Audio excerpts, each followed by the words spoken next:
Биыл тегін берілетін дәрі-дәрмектің тізімі кеңейтіліп, қосымша 225 дәрі қосылды. Енді 503 түрлі препарат науқастарға тегін берілетін болды. Оның 161-і ересектерге, 192-сі балаларға арналған. Сонымен қатар қауіпті індетті емдеуге арналған қабынуға қарсы парацетамол, ибупрофен сияқты 5 дәрі де бар.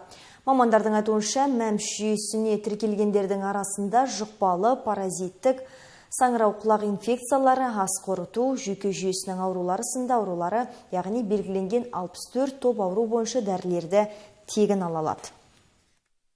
Ең алдымен, науқас медициналық санитариялық алғашқы көмек көрсететін емханаға бекітілуі қажет. Екіншіден, науқас ауру бойынша диспансерлік есепте тұруы қажет. Ол үшін сіз өзіңіздің учаскелік терапевтке хабарласып, тиісті сынақтардан өтіп, мамандандырылған маманның қорытындысын алуыңыз керек. Тегін рецепті тек учаскелік терапевт пен мамандандырылған маман жазып береді. Рецепт бойынша дәрі-дәрмекті емханадан алуға болады, препарат үшін ақы төлеудің қажеті жоқ, берілген рецепт пен жеке куәлікті фармацевтке ұсыну жеткілікті.